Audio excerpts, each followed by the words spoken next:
Assalamualaikum warahmatullahi wabarakatuh. Perkenalkan, kami dari kelompok 4 yang mana anggotanya terdiri dari saya sendiri, Tri Rahmawati Prihartanti, dan rekan saya Nurmaya. Adapun dosen pengampu kita yaitu Ibu Mahalastasa Buju Basa Pipana MPD. Baiklah, di sini kami akan membahas tentang media pembelajaran PPKN. Baiklah, di sini saya akan menjelaskan tentang pengertian media. Media adalah kata jamak dari medium, yang artinya perantara. Sedangkan media pembelajaran adalah teknologi pembawa pesan yang dapat dimanfaatkan untuk keperluan pembelajaran, atau media pembelajaran sebagai sarana fisik untuk menyampaikan isi materi pembelajaran. Sedangkan menurut Arif Sadiman 1986, media pembelajaran adalah segala sesuatu yang dapat digunakan untuk menyalurkan pesan dari pengirim ke penerima, sehingga dapat merangsang pikiran, perasaan, perhatian, dan minat siswa sehingga mengakibatkan proses pembelajaran terjadi. Baiklah, selanjutnya ada tujuan media pembelajaran. Tujuan media pembelajaran ada 6. Yang pertama, tujuan pengajaran menentukan arah yang hendak dicapai oleh media pembelajaran. Yang kedua, tujuan pengajaran menentukan alat atau media pembelajaran apa yang akan digunakan. Yang ketiga, tujuan pengajaran menentukan proses, metode, dan media pembelajaran apa yang akan digunakan oleh guru dalam membimbing kegiatan belajar siswa. Yang keempat, tujuan pengajaran menentukan proses kegiatan komunikasi pendidikan sekolah. Yang kelima, tujuan pengajaran menentukan teknik penilaian terhadap penggunaan media pembelajaran. Dan yang keenam, tujuan pengajaran menentukan arah dan kebijakan yang ditempuh dalam administrasi pendidikan sekolah. Selanjutnya, ada fungsi media pembelajaran. Fungsi media pembelajaran ada 7. Yang pertama, membantu memudahkan belajar bagi siswa dan juga memudahkan pengajaran bagi guru. Yang kedua, memberikan pengalaman yang lebih nyata. Yang ketiga, menarik perhatian siswa yang lebih besar atau jalannya tidak membosankan. Yang keempat, semua indera murid dapat diaktifkan. Yang kelima, lebih menarik perhatian dan minat murid dalam belajar. Dan yang ketujuh, dapat membangkitkan dunia teori dengan realitasnya. Kriteria pemilihan media pembelajaran. Menurut Arsyad, ada 6 kriteria yang harus diperhatikan guru dalam pemilihan media. Keenam kriteria tersebut adalah: yang pertama, sesuai dengan tujuan yang ingin dicapai. Yang kedua, tepat untuk mendukung isi pelajaran yang sifatnya fakta, konsep, prinsip, atau generalisasi. Yang ketiga, praktis, luas, bertahan. Yang keempat, guru terampil menggunakannya. Yang kelima, pengelompokan sasaran. Yang terakhir, mutu teknis. Media pembelajaran PPKN.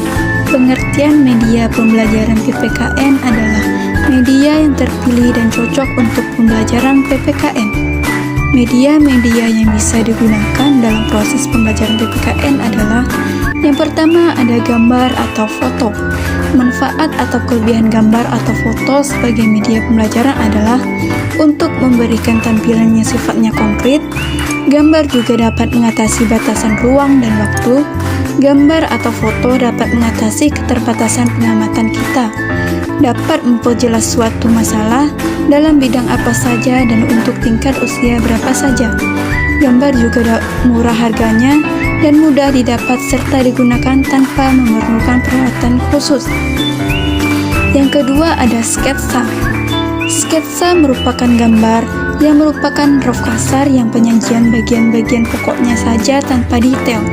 Sketsa dapat menarik perhatian peserta didik atau siswa, juga dapat menghindari verbalisme dan dapat memperjelas penyampaian pesan. Yang ketiga ada diagram. Berfungsi sebagai penyederhana suatu yang kompleks sehingga dapat memperjelas penyajian pesan. Isi diagram pada umumnya berupa petunjuk-petunjuk. Yang keempat ada bagan. Bagan terdapat dua jenis bagan, yaitu bagan yang penyajian pesannya secara bertahap dan card yang penyajian pesannya sekaligus.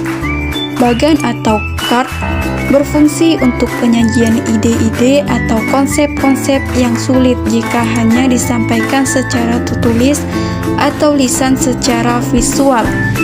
Bagan juga mampu memberikan ringkasan butiran-butiran penting dari suatu presentasi. Yang kelima ada kartun. Kartun biasanya hanya menangkap esensi pesan yang harus disampaikan dan menuangkannya ke dalam gambar sederhana dengan menggunakan simbol-simbol serta karakter yang mudah dikenal dan diingat serta dimengerti dengan cepat. Yang keenam ada poster. Poster tidak saja penting untuk penyampaian pesan atau kesan tertentu, akan tetapi mampu pula untuk mempengaruhi dan memotivasi tingkah laku orang yang melihatnya. Yang ketujuh ada papan flanel. Papan berlapis kain flanel ini dapat berisi gambar atau huruf yang dapat ditempel dan dilepas sesuai kebutuhan. Gambar atau huruf tadi dapat melekat pada kain flanel karena di bagian bawahnya dilapisi kertas amplas. Pesan flanel merupakan media visual yang efektif dan mudah untuk menyampaikan pesan-pesan tertentu kepada sasaran tertentu pula. Yang kedelapan ada papan buletin. Papan ini tidak dilapisi oleh kain flanel, tetapi langsung ditempeli gambar atau tulisan. Papan ini berfungsi untuk memberitahukan kejadian dalam waktu tertentu. Media visual lainnya seperti gambar, poster, sketsa, atau diagram dapat dipakai sebagai bahan pembuatan papan buletin. Yang kesembilan ada media audio. Media audio adalah jenis media yang berhubungan dengan indera pendengaran. Pesan yang akan disampaikan dituangkan ke dalam lambang-lambang auditif. Beberapa jenis media yang dapat digolongkan ke dalam media audio adalah sebagai berikut. Yang pertama ada radio. Media ini dapat merangsang partisipasi aktif dari pendengar. Siaran radio sangat cocok untuk mengajarkan musik dan bahasa. Bahkan, radio juga dapat digunakan sebagai pemberi petunjuk mengenai apa yang harus dilakukan oleh guru atau siswa dalam pembelajaran. Yang kedua ada alat perekam magnetis. Alat perekam magnetik atau tape recorder adalah salah satu media yang memiliki peranan yang sangat penting dalam penyampaian keakuratan sebuah informasi. Sekian, terima kasih. Wassalamualaikum warahmatullahi wabarakatuh.